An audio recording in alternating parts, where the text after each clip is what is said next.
My name's Henry. I've been coming to MAGFest since about 2015. It was originally for a game jam. I didn't know what MAGFest was. Except for that, I was looking for a game jam. But yeah, I've been coming for years, and a couple talks like this have been helpful for me, and now I'm at a big game company, so I wanted to do something like this, so I got some of the friends and colleagues together, and yeah, hopefully we get some value out of this. If you don't have to tell us that, though. Format-wise, we got an hour, so we're going to take our time. Each one of us is going to go over our little story and maybe give some tips, and then we'll have some time for questions at the end. We'll try to do 5-10 minutes each, so we got some time, but we can also hang out afterwards, outside later if we need to. But yeah, introducing you to the panel. Boom. Me, producer at Epic, associate producer. I've been there for 3 years. I work on Fortnite. Natasha, if you want to introduce yourself. Hi, I am Natasha. I am a senior development support analyst at Insomniac Games. I also had to double check that because sometimes I forget. But yes, and I've been working at Insomniac for a little over 6 years. Nice. And then there's David, Disney. I'm just here so I don't get fined. I'm kidding. David Hooker. I'm a product manager at the Walt Disney Company. I work on our front-end web development primarily, but initially started in games. Y'all will hear all of that later. And then Seth in the end. Hi, I'm Seth. I'm a gameplay engineer at Firaxis Games. And then Austin right here. And yeah, I'm Austin. I'm a technical artist at Hardsuit Labs. This year would be my third year working with them. Sweet. Okay, so starting with me. Yeah, I guess I'll just start with my 3 tips at the start, and then as I tell my story, we'll kind of reflect on them a little bit. But the first one's just the general, make stuff. You don't need a degree. You can just go make stuff. Number 2, meet people. I think Natasha's going to expand on that a little bit more than just meeting people. But, relationships, meeting people, right? It's making stuff, meeting people. And then this is an actual specific one. This is a website that I found super useful, Grackle HQ. I'll talk about it a little bit more in a sec. But, yeah, my background, I did not go to a college that had anything to do with games. I went to a military school. I share that just to say that you don't have to go to a program that has to do with games. Maybe it helps, maybe it doesn't. I know people who went to game programs who are doing whatever they want, and some people went to game programs and they're not. And yeah, I started thinking about it when I was a junior in college. And yeah, just started making stuff. I was pretty competitive in college. I was trying to land a job at a big company, applied a bunch of places, didn't work out, but was lucky to find a mentor in my hometown who had some success in mobile games, and I worked with him, right? So coming back to meeting people when I was in college, I was trying to meet everyone I could that had anything to do with games, like going to game jams. When I met Chris at MAGFest when I was doing the game jam forever ago. But yeah, I've met a good mentor, and he and I were both big Nintendo fans. We worked on a Nintendo game together for the Nintendo Wii U, sick console.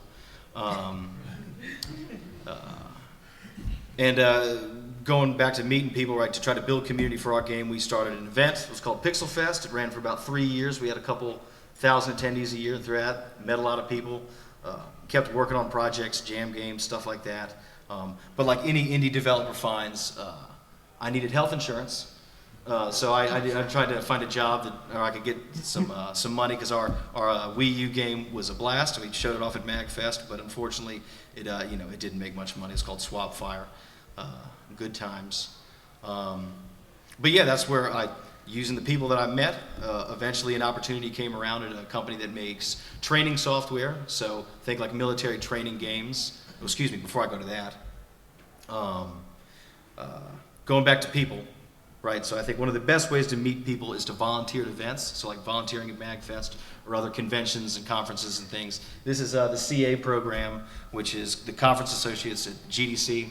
Great group of people. That's how I've gotten, basically, I think over the 5 years it took me to get to a big company, I applied to maybe 100 places, maybe interviewed at a dozen or so, and probably 10 of those I had referrals, and referrals came from people that I met almost always doing the CA program. So that was a good one, and that was right when I released the Wii U game. It didn't sell, and it was exciting because I dream, released a game on a Nintendo platform, and also kind of bummed because I couldn't make a living off of it. But anyways, loading. Here we go. Yep, worked on government sims for a bit. This one was fun. It was kind of like a dating sim, but it was like it was like a scenario thing. It was structured like a dating sim, and there was like a simulator we made to train people how to use robots. But then eventually that company lost a contract, and it was an opportunity for me to apply to other jobs, and I kept pushing again. I actually thought about grad school and changing direction altogether, but using the CA program at GDC, I leveraged people in my community and asked for support, and eventually landed in an entry-level role at Epic, which is something I suggest, being open to more junior roles to break in. Right, I was 5 years out of college, but still worked out, and been there for 3 years. Started on season 15, chapter season 5, and I've worked on maybe 14 seasons now. And oh gosh, loading. Wi-Fi. Internet might not be good. Yeah. It's the staff Wi-Fi. Okay, well, there's another Fortnite picture. Anyways, my piece of advice, reflecting, make stuff. You can just make stuff. You don't need to have a degree.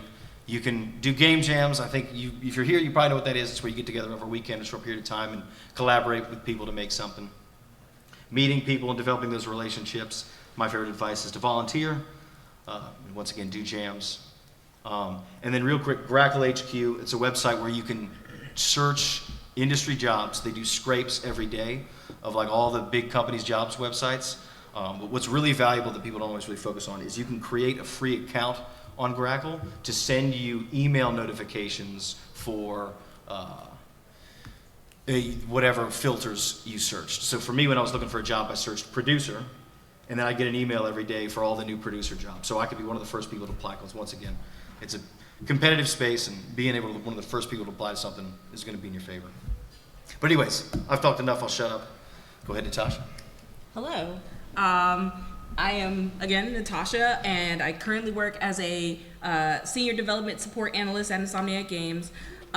Woo! And I definitely started out with not thinking I could ever be in games. And fun facts. And so my fun facts, I guess, if people care to know, I was born in Germany. My favorite anime is Sailor Moon, and I've been a gamer since I came out of the womb. Like, it was just controller in hand. And even with that, it wasn't even thought of, because my parents both were in the military, so we moved around a lot, and my dad is very traditional, my mom is very free, she's just like, whatever. And my dad is just like, go be a doctor, go be an engineer, go be something that you're gonna at least hit 6 figures and then marry up. And so I was just kind of like, but I like to draw cute pictures, and he was like, no. So I went to school initially as a biology major, going in for bioengineering, and I thought that, sure, fine. I like science, I like biology, whatever.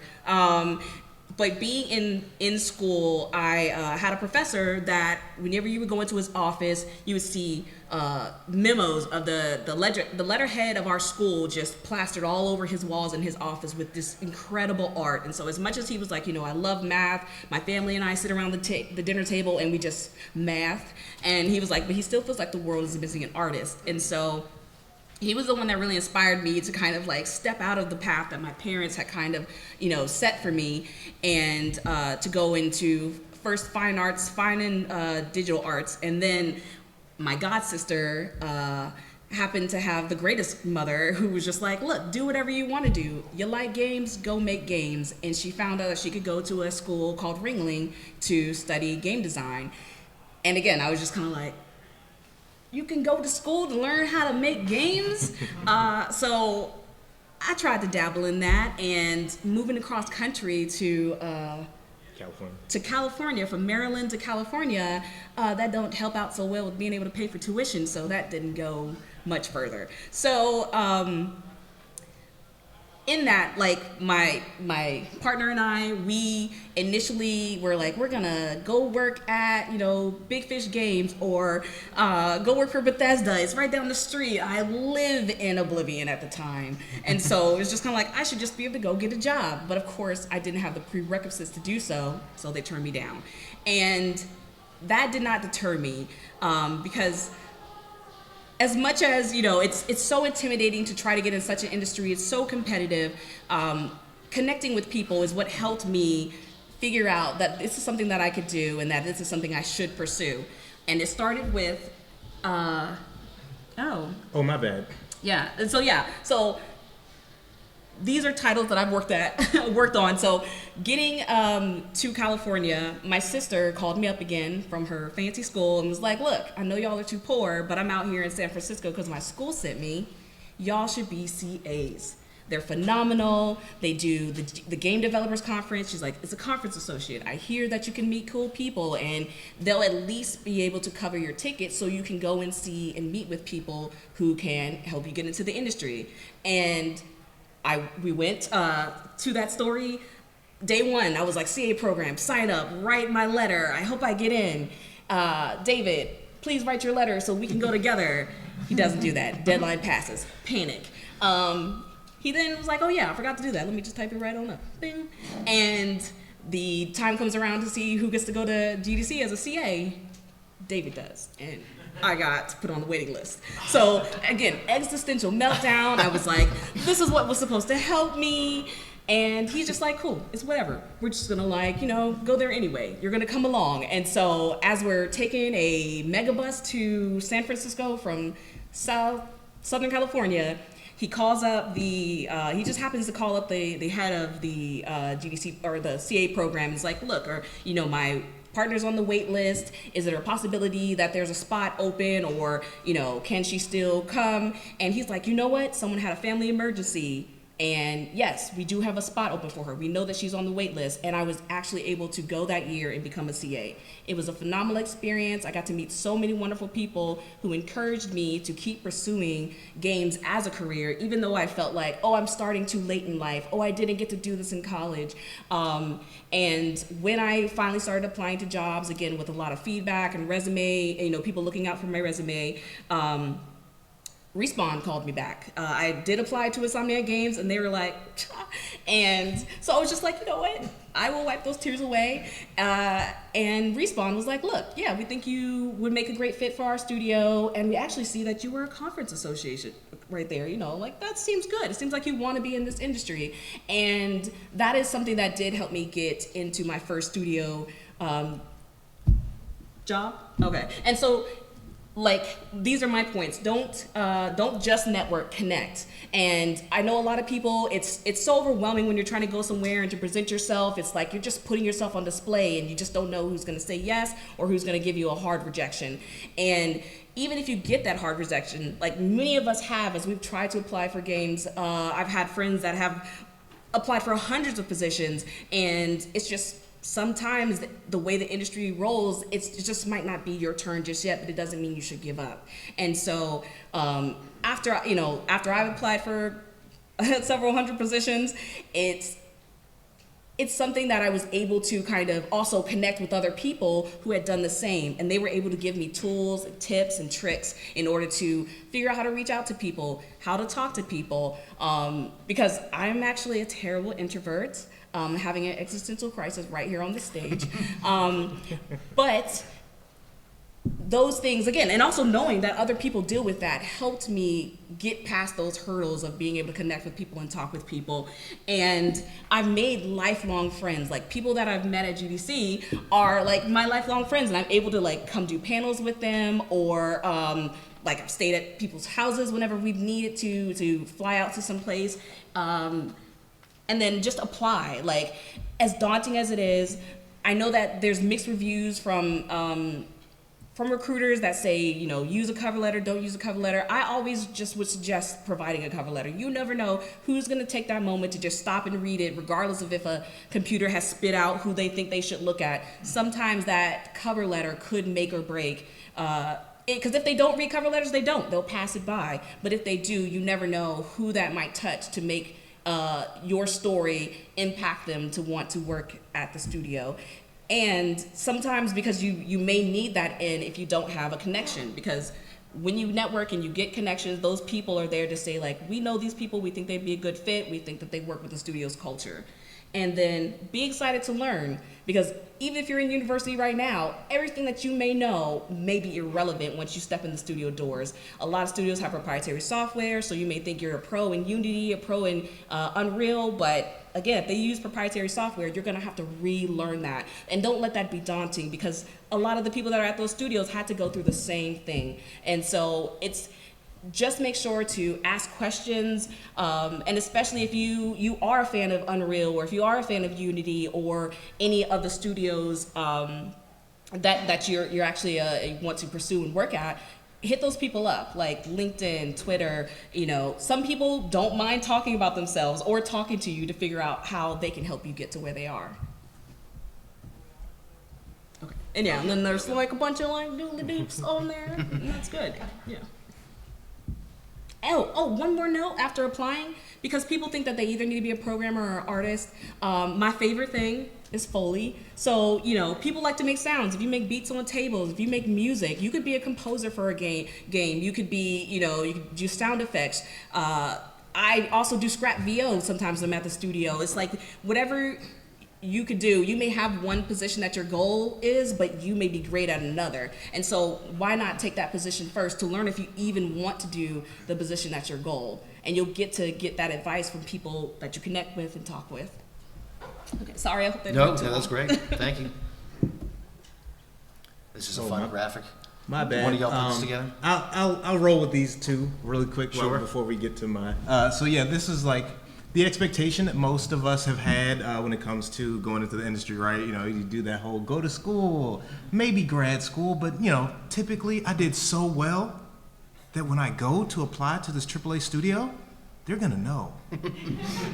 Then you get the internship, nailed it, you apply, right? Of course they call you back. Then you go ahead, do your interview, you're accepted. Great. Now you're working at the internship, maybe you do one term, they love you so much, of course they bring you on again. Of course they extend you. And then they offer you the job, because this is a perfect world. Then you, after negotiating, get an even sweeter deal and accept the position. Winning, go ahead. Or life can happen. You go to school, or maybe you didn't. You graduate, or life happens, which is the case for a lot of us, right? You apply, and you wait patiently to hear from HR. You do not hear from HR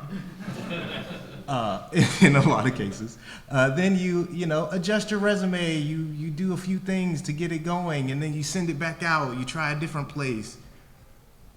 Nothing yet, right? And then you apply some more. Sometimes it works, sometimes it doesn't. And then you have, whether you've made it to these positions or not, the point is that you still have questions, and that your path is never exactly like anybody else's, and it's never exactly like set in stone how you're gonna get to that route. And you'll kind of hear that throughout the panel. But those are a couple from another slide that we had. So I'm David Hooker. I'm a product manager at the Walt Disney Company. Some fun facts: my future career, if everything goes well, to be a Ninja Turtle.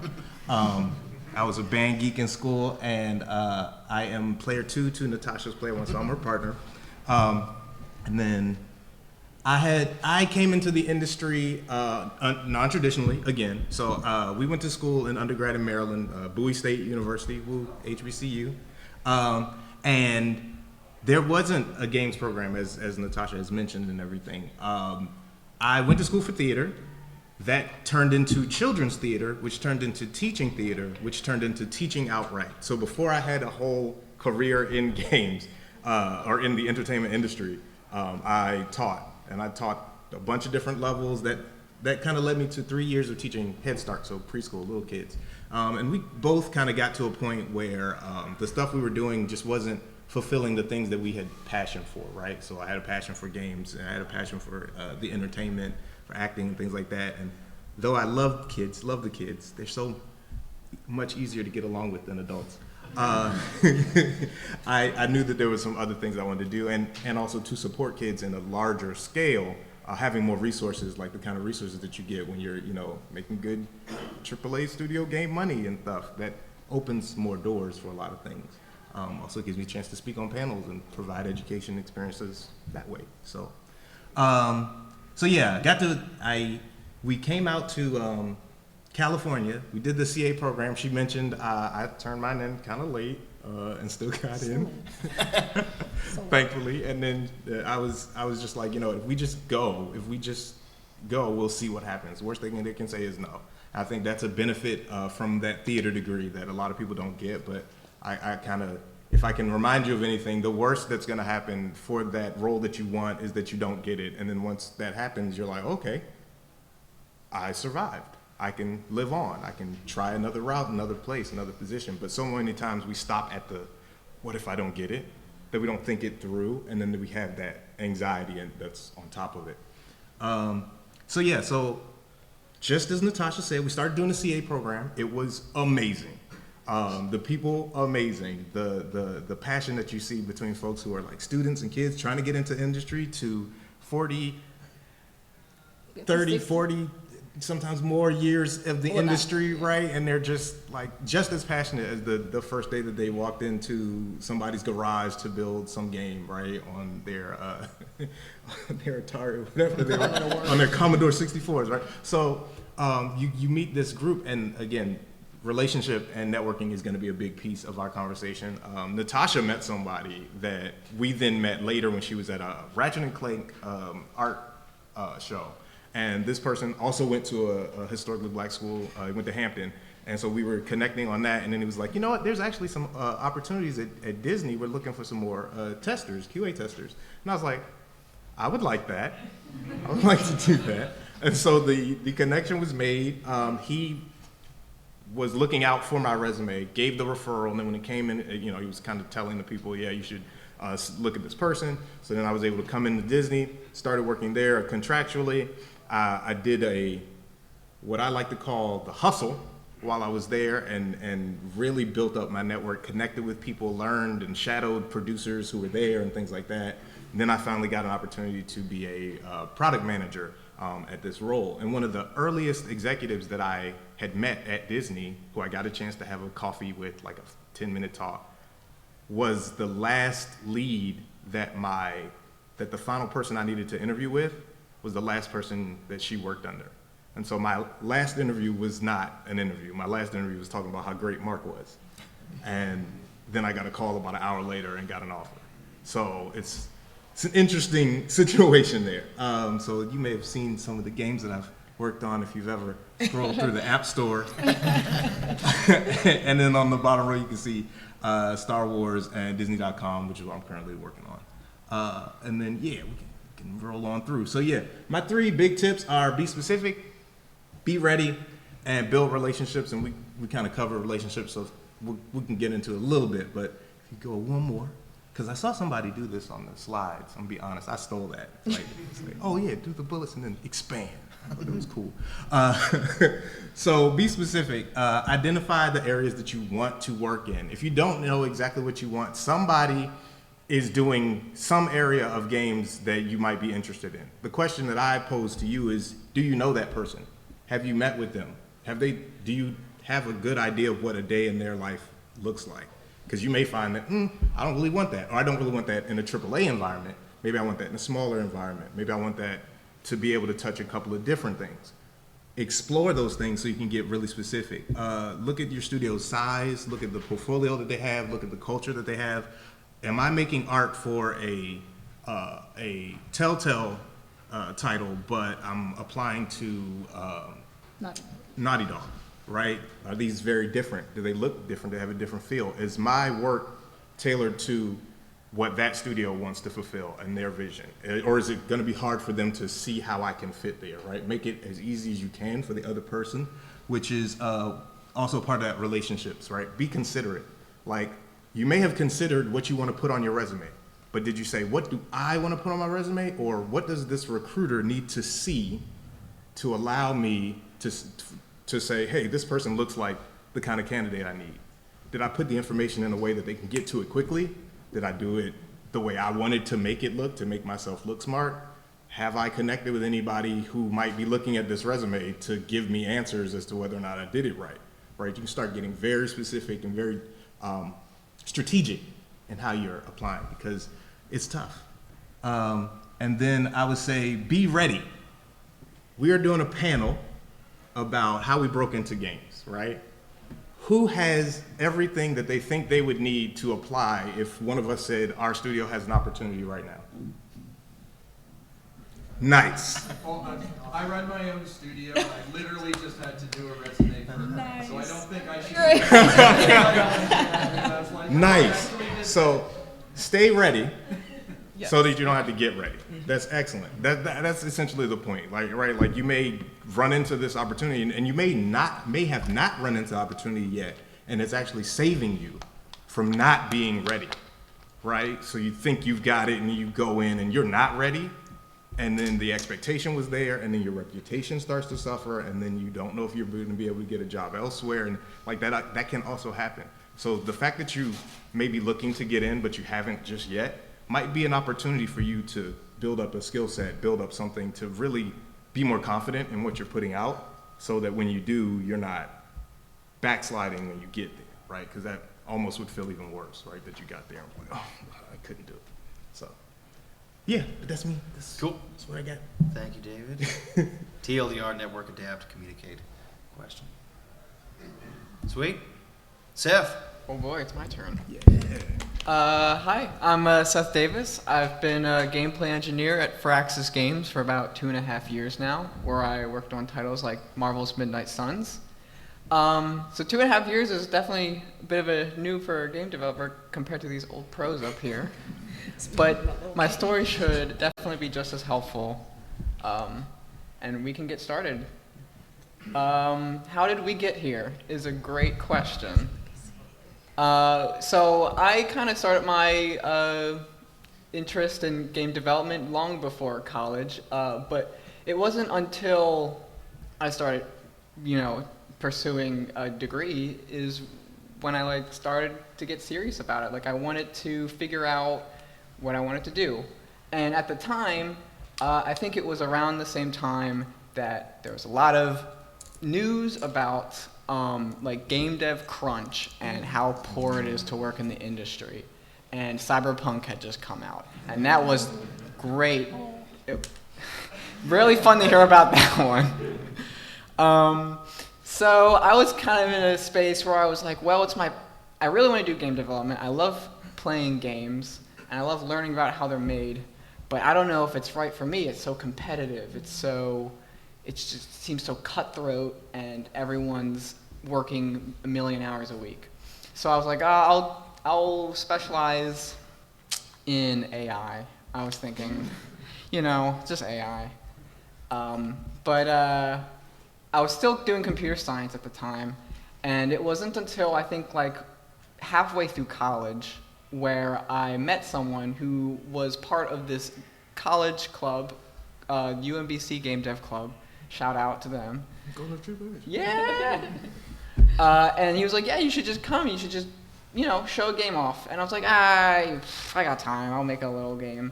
I'll do something in a weekend and just kind of some game jam thing and show it off and just kind of see what people think. And people were a fan. And I was like, wow, maybe I can make games. Maybe this is something I can do. And after kind of repressing that creative spark for a couple of years, I was just so reinvigorated in making games again. And it was then that I started to participate in the club more and start to make more games. And I started to realize, I don't think I could do anything else. Wow. It was really tough time to figure that out, but it was just this is so much fun, and just doing web dev, which is not for me. I wasn't feeling it, and AI too. It's not for everybody. Yeah, it can get slow for sure, but it was during this time when I was with this game dev club in my college where I was associated with the IGDA, or the International Game Developers Association. So if you're not in college anymore and you do want to find developers and you do want to find people to show what you're making, there's so many enthusiastic people, and I'm still a member to this day.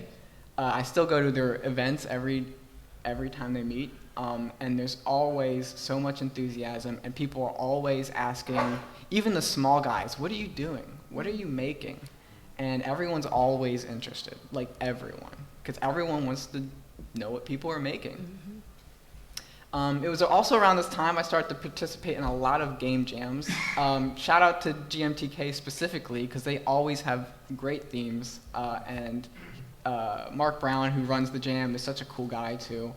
So I've done them ever since 2020. I've participated in their annual game jam and made a lot of games.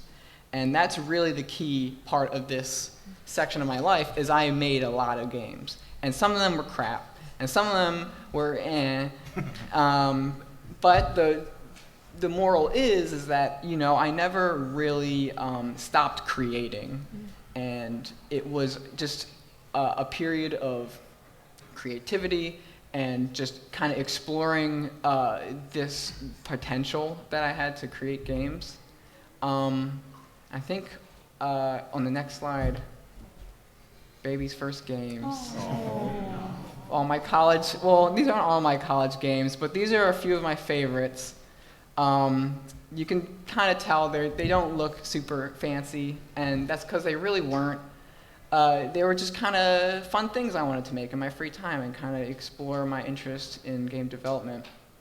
Now, the big important thing is that large photo, and you might think that that doesn't look very impressive at all, and it's because it wasn't. That game wasn't. It was really more about learning Unreal Engine, and because that was my first foray into Unreal Engine, and the game itself is crap, but I learned so much while making it over the course of like a year. Which sounds like a long time, but you know, when you're learning something like Unreal Engine, which is a lot of stuff, it really takes a while to just pick up the smallest things. And it was during this period when I was in college and in this club I took it upon myself to kind of teach myself Unreal Engine, because I kind of thought that's where most of the jobs were. Because before that, I had been using engines like GameMaker, which were a lot smaller, not super professional. There's tons of great games made with GameMaker, like Undertale, of course. That's an amazing game, but not really the type of end. Who did that? I heard that. I was like on cue. That wasn't part of the presentation. What? What? What? Keep going. No, you're good. Okay. Anyway, yeah, so I had, it was during this period in time when I was making this game in the club that part of one of the benefits of being in this club was there's a lot of alumni who had graduated and gotten into the game industry. And I was still kind of on the fence about it, like, oh, this is just like a fun hobby I'm doing. Is this really like suitable for a real job? And it wasn't until someone from, well, I had approached them actually, and I was like, hey, you work at Firaxis, and I know you did the same thing I'm doing now, where you made Unreal Engine games in this club. How did you do it? And they say, well, I got an internship at Firaxis. I, talked my way up. I knew someone on the inside, and basically they were able to, through networking and through just knowing and connecting with other people, they were able to score an internship. And I was like, wow, can you do that for me? And they were like, yeah, let me see. Is there any openings? And lo and behold, they were like, yeah, we can potentially get you in for an internship. And I was like, oh, should I really do this? Should I? Oh, this AI thing, and it's not going anywhere in a couple of years, so. There's not going to be a big tech boom in the next 2 years or anything like that. So I'll do this game dev thing. I'll take a risk. Maybe it's for me. Maybe the industry isn't as bad as they say. And so I did. That goes to my next slide. We're hanging with the heroes. I took my Unreal Engine to the next level, and I started an internship at Firaxis Games. And when I started the internship, it was an internship. It was more for educational purposes, and they had kind of designed it in that way. And I can't speak for other studios, but that's kind of how Firaxis was running it. And I was a little disappointed. I was like, I want to work on the games with the big guy, with everyone else, with all the cool names, and but they just like, so you're just still learning Unreal Engine. We're gonna kind of, just teach you it and give you kind of little quizzes on how to do things, and then they'd give me a quiz and I'd finish it in like a week, and they'd be like, oh, we didn't have a second quiz, can you give us like some time? But it was because I had constantly, throughout this process of learning Unreal Engine, I was still learning. I was still honing my skills after work. During work, I was constantly learning from other people in the company. I mean, that was the biggest benefit of being in the company, is you get to learn the processes. You get to learn how things are made in real dev environments. And that is kind of how I started to continue studying Unreal Engine. And I continued and just grow my knowledge and hone my skills in it. And eventually they were like, okay, Seth, we don't have any more quizzes. We ran out. You can come with the cool guys now. You can sit at the cool kids' lunch table now. And so they pulled me in to Marvel's Midnight Suns, and that was about 2.5 years ago. And so that kind of brings me into the lessons. What did we learn? Participate in game jams, because game jams are a great way to make games. Join clubs and organizations, because that's a great way to meet people and basically just get your name out there.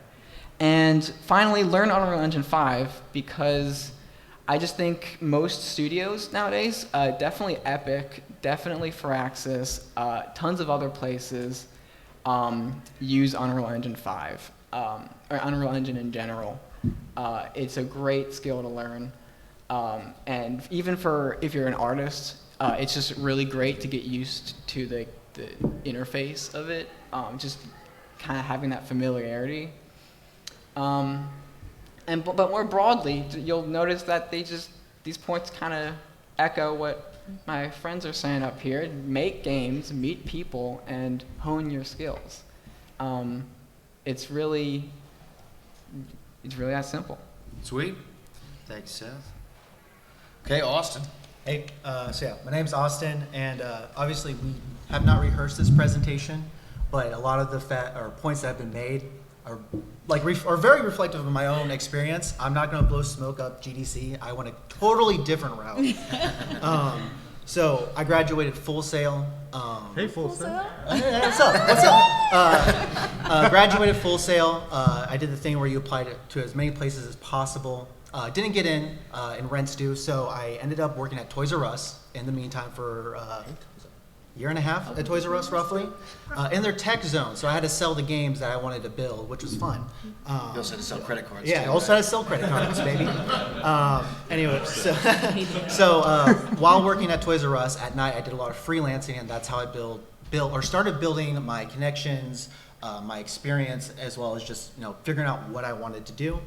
I have done everything from a 3D artist, a texture artist, a animator, a character rigger. I've done the whole pipeline from various freelancing and done serious games, which is like sim, training, DoD work, and then as well as AAA.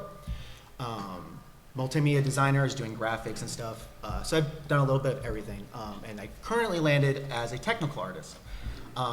which is basically someone who understands art and programming and engines. And basically, an art director will say, "Hey, Ghost of Tsushima, those particle effects, I want that to run on a NES." And you're like, "What?" So as a technical artist, you have to be able to understand the limitations of machines as well as what is capable, and you can then tell the director or whoever going like, "No, thank you," and continue on. Technically an artist. Technically Yeah, an artist. It's so if you very much like programming, you like art, you like a little bit of everything. Technical artist is definitely the way to go. A lot of people don't know the role until they're in the industry and they're like, "Who do I talk to about this bug?" And you're like, "That guy." And they're like, "He's not a programmer." And he's like, "Don't worry, talk to that guy." And as a technical artist, which is funny, is that in high school, college, I hated math. I now use math regularly. Pay attention to math class. Next slide. Let's see if these So the videos first load. example, hopefully it loads. Come on, gamers. Right. Ooh, here we go. Everybody's screaming everything. Yeah. Yeah, let's go. So working on Fortnite, I worked on the mouth effect, and that is just linear algebra. It's taking a straight line, adding a random sine and tangent, and kind of just doing the randomized zigzag. My heart sunk a little bit when you said sine and tangent. Yeah, right? Dude, I'm telling you, math isn't everything. So that's something that you can do with very basic math as a technical artist. And the next video, fingers crossed. I remember the other one. I'm Yeah, tired. right. I'm tired. So this one is an example of a little bit of linear algebra, blueprints, coding, and working with multiple teams, especially the VFX team, the animation team, and then a rendering team. So this is like as a technical artist, you work with a bunch of departments, and this is like the. So you're talking about it's the character's about to change its appearance. Yes. Yeah. There it goes. So yeah, that's the effect I worked on, was that transition. Wow. Shiny. But look at the shiny, look at the shiny. Why did you have videos? I wonder why. But yeah, that's kind of like the product of working across multiple teams, which is a feat in itself because everyone's usually busy in their own bubble. So a lot of communication and just making sure things work. And then the real money shot. Oh yeah, good stuff. Technical artist is wizardry. Yes. You can go next slide. So my tips is be open-minded, be authentic to yourself, and get a hobby. The reason being is being open-minded is you don't know where work will come from, kind of building off the make sure you're ready. Like, in fact, my first job in the DoD was with Henry. Henry had posted a fun little comment in a random Discord going like, Yeah, "What's it was up?" a random Discord. Yeah, it was literally, "What's up, gamers? Does someone want to help me model something?" Something like that. So I was like, okay, this is my freelancing phase. So I was like, I can do rev share. I just need work. I'll shoot my shot. So I was like, "Yo, what's up, gamer? Here's my portfolio. Let me know what you like." And he then responded with his professional email, and I went, "Oh shit, this is a real job." So be open-minded. You don't know where work will come from. A lot of people in the industry have come from but random places. Another technical artist I work with, they came from the not safe for work industry, doing commissions, and that's how they learned their rigging skills and their texture work. They're a fantastic artist, and of course, bills need to be paid, and that's how they pay the bills. So a lot of people have random backgrounds. And then of course, be authentic to yourself. For any 3D artists out there, when you open up ArtStation, it's the best of the best in your face all the time, and that can be very daunting. You don't have to be trendy on ArtStation or any social media platform. You don't have to chase trends, going to the Insomniac and Telltale. Yeah. If you don't like the wizard style of WoW, don't do it. It's a waste of your time. When you go into those interviews and you talk to people at those studios and they're like, "Oh, what did you love about World of Warcraft?" and you say, "I hate MMOs," you're either wasting your time, their time, or it's just not the right fit to begin with.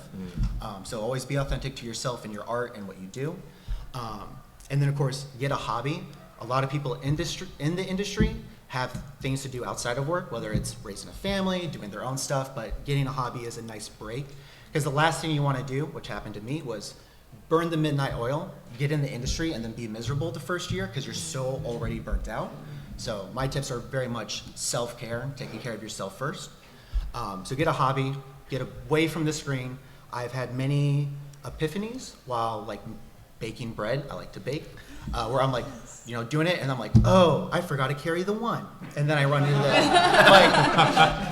You just need a break from the computer, from that work, whether you're grinding to get in or if you're in right now. Just get a hobby. Not to mention it's fun to connect with other people, like MAGFest, like I'm connecting with everyone here. Like that's a hobby, going to cons. So yeah, just don't be stuck to a screen all the time. People who are in the industry don't want to talk, or they love talking about games. But when you do a 9 to 5, and they don't want to be like, oh, let's talk about more games outside of the 9 to 5. It's about that work-life balance. Better establish it now so you know your own boundaries before you get in to then build the boundaries, which by then it's like, I don't know what's right, I don't know what's wrong, because there's a lot of pressure when you are in. And those are my tips. Thanks, Austin. I want to add to one more thing to yours real quick about persistence, of course, being important, and networking tip, following up. Austin giving the story about how he hooked up with me over Discord. He sent me the stuff, and we were looking for a senior artist at the time, but he was good about following up next week. I was like, yeah, I'll get back to you, and he followed up with me like, hey, what's up? Like the following week, and it ended up working out. I reached out to Ryan. I was like, yeah, I mean, he's good enough, and we maybe don't have to pay him as much because he's more junior. Keyword. You have to be good enough. That's it. Yeah. You don't have to be great. But he was trendy, persistent, and he followed up, so that's something to think about. But Henry, I wrote that similar note. I said it's not the best applicant because this is something I've said before, but it's the best fit. Right? For Henry, just now, the best fit was someone who's going to check back in and be accountable, and that was enough to push him over that edge of like, okay, yeah, this will make sense, right? We look at your movies, right, and how many movies has Tom Hardy been in with Michael Caine or with or under Chris Nolan, right? At a certain point, are they still interviewing for or is he still auditioning? He's like, I don't know if he can do that. No, he's the right fit because the way Chris Nolan directs, he needs an actor who can match and what's the word? And accent what he's doing in a certain way. And so that's one of those pieces too, right? It's not necessarily, oh, I'm amazing, stellar, killing it in Unreal, right? It's like, but I don't like talking to you. Like, that's difficult to sell when you have to talk to this person every day at work, right? So yeah, you can be very talented, and if you're a dick, no one's gonna want to hire you. yeah, be nice. And this industry is so small, like CA, Full Sail. My best friend went to UMBC. Yeah. Golden Retrievers. Like the industry is so small that you'll end up overlapping so much that you didn't even realize, and then you're like, oh, I'm screwed because. There's a lot of moments in the industry where you're just talking to somebody, you're like, yeah, I know this guy who ran shirtless in college, and they're like, is that Todd? I'm like, how do you what? Yeah. He's like, Yes. oh yeah, he was my roommate. And I was like, you're an art director, and your roommate was Todd. And he's like, yeah, we're best mates. I was like, oh well, that makes a lot of sense. Yeah. It's like send at the airport. I just wanted to pick back up with Seth too with internships. So if you do go the college route, I highly recommend internships. Like apply to every place that you believe is a place that you have the affinity for or the skill set for.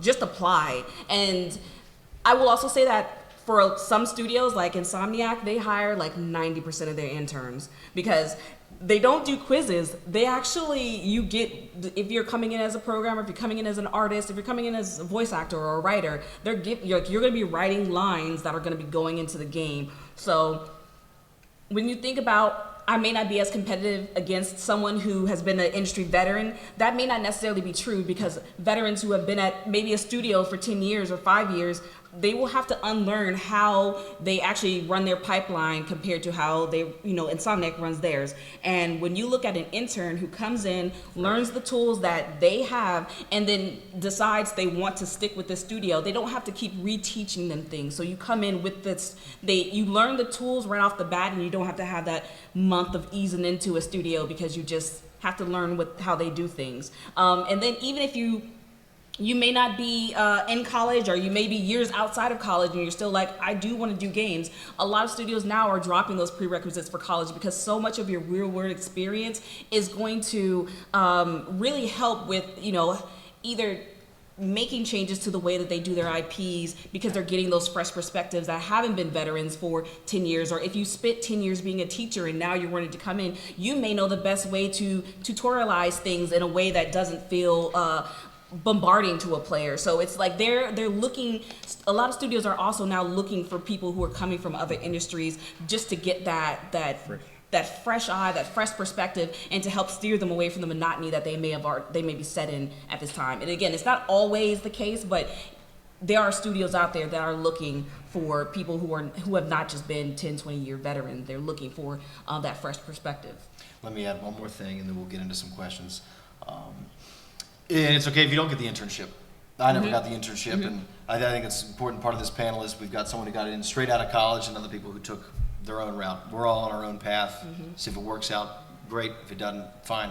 I've said before that pursuing a job in games or pursuing any kind of unique career is a lot like playing Dark Souls for a living, because it's just it's not over until you stop trying, because you're just going to keep getting killed over and over again until you make it. Anyways, thanks y'all. Appreciate y'all coming.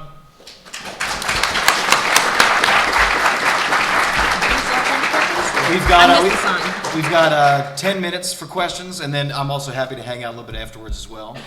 I have obviously LinkedIn, Twitter for any DMs for additional questions if we don't ever want to get everyone in. I'm comfortable with you reaching out to me on LinkedIn if they are as well. Feel free to shoot a message, a request, a ping. And just please include a message like, hey, saw you at MAGFest. That way I just know you're not a rando, but you came to this and know who you are. Yeah. I think we saw this guy first. Yeah, go ahead. Thank you so much. So, you're Austin, was it, right? Yes. You're the technical artist? Mm-hmm. So, I'm just, out of curiosity, I want to get into, like, graphics programming, and there's this guy called Ace Rolla that I watch on YouTube. Have you heard of him? I have not. Oh, he's really cool. He does, like, graphics programming stuff. So, with technical art, is it more like the shader graph side of things, like making, like writing shaders and that kind of stuff? Or is that like more like low-level rendering code, like OpenGL or Vulkan stuff? To be honest, a technical artist is like the studio's catch-all of like, we need someone who understands color theory and knows how to program. As a technical artist, there's many routes you can take. So if you want to be program and rendering heavy, you would be like a render technical artist. If you want to be an animator, you are a technical animator. But it's that same idea that you will still bridge the gap. So for rendering, you have to understand how monitors, refresh rates, stuff like that would affect the graphics, and then you would have to also understand the programming side. So there's always going to be a little hybrid in a tech role, but you can specialize, and that's kind of the difference between indie. Indie, you wear many hats all the time. When you get into AAA, studios want you to be the best of the best at one thing. So even though I can stay here and be like, oh, I did character rigging, they'll go, that's nice. All right, anyways, like they want you to be very specific in AAA. Of course, it is valuable to have different But it is valuable, perspectives, of course. And technical artist, as Austin said, a lot of people haven't heard of it, but that's a super valued position. At Epic, we're always like, different teams will need them, and we won't have enough.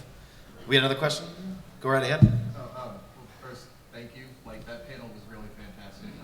Thanks, man. I started my own studio, so I kind of went a different route, but I'm not making anything big. But, Mad respect, though. Yeah, because that's hard. Thank you. But I used to always recommend to people that if they can get to E3, that was a really great place to make those kind of connections. And that was one of my first starting. When I first started, we got to E3 for free because if IGDA membership counts for a lot of these conferences, you get in. But with E3 gone, there's GDC. But are there any other big events for networking like this? GDC's the biggest. PAX, I would say CES. Yeah, I mean, it's interesting. There's conventions and there's conferences. There aren't a ton of conferences. Those are the ones that are more business focused that I think maybe have a bit more of the. Dice would be Gamescom. If you can make it overseas, that's a great. I would also recommend, and this might be going against the tide here, but look into local communities. Yeah. Check local. 100%, yeah. Start small and work out. Like Pixel Fest, everyone met there. That's how I met the people that ended up hiring me that. for the Because Sims game. IGA has like local that map chapters. of local chapters. There's for, like, actually a Discord server you can Yeah. join for IGDA, and many other organizations as well, just like Baltimore Indies. Yes. I'd also recommend Drink Ups, just because I'm hosting one. And I would. There are tandems. You don't. If you don't drink, you don't have to drink while you're there. But they're a great way. It's usually the game developers or game dev drink up. Yeah. And sometimes they have like a brunch version. That you And attend. it can be nerve wracking because we're all introverts, we're all gamers. Yeah, no But just reason. remember that going to these events, like these other people are nervous too, so we'll be fine. Is this all for the IGDA? I'm just speaking in general, but IGDA has Like, drink is ups. there a place where we're like we could find like all these events? Yeah, The main website for. we can. Yeah, yeah. Yes. Yeah. yes, Yeah. we'll get you. And Hi, first I wanted to thank you all for coming out, it's been super helpful. And then second, you mentioned recruiters, and this is kind of a catch-all question for everyone. But would you say that recruiters are something that you need to be in connection with for this industry? Yo, I've got. I- just want to repeat the question. Yeah, repeating the question. Oh yeah, right there. We haven't been repeating all the questions. I'm sorry. I thought- The question is, how significant are recruiters for finding a job? Basically, Yeah. Yeah. are you- My hot take is, and this is coming from the freelancing side, recruiters respectfully kind of suck. That's my hot take. Well, Going for it. There's a lot of look, I'm just being real. Like, there's a lot of horror stories with it. Basically, not every recruiter's like this. Again, just Yeah, a general statement. But the way a recruiter works is if a company has hired them, that's cool. That's the company being like, we don't have the bandwidth or the time. That's great. That recruiter you want to go with. If it's a recruiter who's just like, yo, I got connections. Give me Yeah. your email first, and then I'll get back to you. It's like, nah, dog. Because generally, those recruiters will then negotiate on your behalf. They take you out of the negotiating power, and they take a cut off the top. So like, they'll be like, oh yeah, I'll get you 80 a year for a start, which is really good. I've never run But into then that. next thing you know, your paycheck comes. You're only making 60 a year, and that's because that recruiter has negotiated for a cut. Those recruiters you should definitely be more aware of. But if it's a recruiter like, hey, I'm recruiting on behalf of this company, here's the details, you can go directly to their link if you want to. Those are like, okay, I'll give that one a shot. I'll give my quick 2 cents. People might have different opinions. I think for entry level roles, recruiters, there's no shortage of applicants, so they're not going to give you much time. If you meet them at events, they might be courteous, they might not. I've had positive and negative experiences. I'd say the important people to have relationships with are just the people that you don't know who they might be, or they might be in any discipline. It's not like I need to find the recruiter, I need a relationship with them. Maybe that helps, maybe there's people who have good experiences with that. I've never had a recruiter go to bat for me. I've had friends and colleagues that I've had relationships with through the CA program who went to bat for me or referred me or whatever, and that's what was more valuable. Hot take. Go ahead. Yeah, I mean, I don't know if that was a So hot take. I've had Lots of hot a takes. differing experience. Okay, with, great. Yeah, yeah. with HR. So the recruiter, well, the whole, because it's a whole organism, right? Like you have your recruiters, they report back to the hiring manager. Sometimes it's a twofold where they have a lead, right? That they're covering a certain number of roles for, right? And then, but they also have the hiring manager who is kind of utilizing this recruiter's tech skill in order to get the role, right? That the people that they're supposed to look at, and then the HR manager will then take that and be like, okay, out of these applicants, these are the ones I want to look at. With that in mind, there's sort of I have two rules of thumb, right? Like, one, always have some knowledge of someone, some type of connection with someone within the company, as Henry was saying. Like, it doesn't necessarily have to be a recruiter or what have you, but you need to be able to have some level of connection, just because statistically that pushes you higher up. That person may go to bat for you. They may be like, oh yeah, they're all right. But even that is more than that cold stack of people I've never seen and don't have any connection with, right? So it can't hurt, right, to at least do that, reach out. I would say the other thing to do is, if you are reaching out to a recruiter, spin the conversation in a way that supports what the recruiter's goal is, right? As being a product or being as a producer, we kind of have to speak a bunch of people's different languages, right? So what's the language that the recruiter is speaking? What are they trying to get, right? They're trying to get a few heads that are the right fits to match the role that they're looking for. So you can ask them, how can I make my resume so that you like it? And then now you've got insight from a person who does that thing that is that like gate between you and the job, right? So I don't necessarily say don't connect with them. But that you're aware. Yeah. And if you can connect with the hiring manager, I would say that's even better, because then they can say, I'm waiting on this applicant or what have you. And so when that comes through, you kind of skip to the front of the line. David, for people who don't know, define what is a hiring manager. So the hiring manager, like you may have a team and then that you want to work on. Say you're an artist, right? There's an art team, there's an art director. For that specific team, right, there's a lead, and that lead or their director in that group will typically be that person that is managing who they're going to bring in next. They manage that budget for that group and that team. They're going to manage who they actually hire on. They're going to select the people who are also on the team to be on the interviews, on the panels. So hiring manager, it's the person who makes the decision on Yeah. the team, who's kind of probably going to be your lead. So yeah, if you know them, that's good. All right, we got time for maybe one more, and then we can hang out. Who was first? That was quick. That was so quick. We'll go over here on the Rock, left. paper, scissors. You, yep. All right. For Austin's slide, when he was saying he was a technical director, I like the formatting of it, and it reminded me of a resume. And as someone who's fixing up my own resume, that made me think, do you guys have any advice for like do's and don'ts for like do this, Ooh, Oh, that's good. or do this? I got my It's not strong something that opinion. people normally would think of that can give you an edge, and don't do this even though it seems sensible to do. Yeah. It goes back to, sorry, I'll go real quick. Well, what David was saying earlier about understanding their perspective and like what does the recruiter, what does the hiring manager want? In this case, they just want all the questions answered and they want it very clear. Unless if you're an artist and your like skill is to make something look pretty, if you're an engineer or if you're a producer, I'd just make sure it's crystal clear, basic format, nothing crazy. I'd say it's easy to understand. If you're under 10 years of experience, keep it on one page. And just try to answer, find for this typical type of listing, right? So for a producer, all the producer listings generally have the same requirements. Make sure my resume, each bullet answers one of those requirements, and it's very clear, worded almost the exact same. I would also say, so depending on the studio, usually the first round is done by an HR individual who may not be savvy in the game industry and just is filling out bullet points where their boss said, I need someone with Maya skill, Blender, Unreal, whatever it is. So when you get that resume, if you have progress bars, I guess you have to write the resume as a non-gamer, someone who doesn't understand the industry. If you put progress bars in, an HR lady or person would look at it and be like, 50% in Maya, what does that mean, right? So you have to format your resume for someone who doesn't understand the industry, because more than likely the first person who will see your resume will be not savvy in the game industry. I would just add the first third is one of those like kind of rules too. Like they're gonna traditionally, independent. If we're talking about joining AAA, right? They're gonna get hundreds, if not thousands, of applicants at certain points, right? So the scanning process of your resume typically takes about an average of 6 seconds. So if they don't see some of the things that they want to see within the first 6 seconds of looking at your page, which essentially is about the top first third of your page, then they will move on to the next one.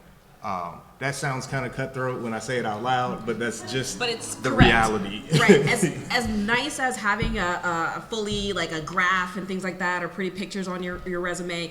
If again, we keep going back to artists. If you're an artist, it's nice to have maybe a drawing or profile nice picture or graphics. whatever. But again, you just want text at the top that says what you're proficient in, what you may have worked on, and a link or providing whatever your portfolio is. If you are a voice actor, you want to make sure you have a reel that has at least 2 minutes, no more, because nobody's gonna look through more than 1 to 2 minutes of your reel unless it's like friggin' spectacular. But again, if you, like they said, keep it concise, maybe keep it to one page, unless again you have other accolades that you are trying to showcase for a recruiter. But most of the time, they're not going to have a chance to look back and front.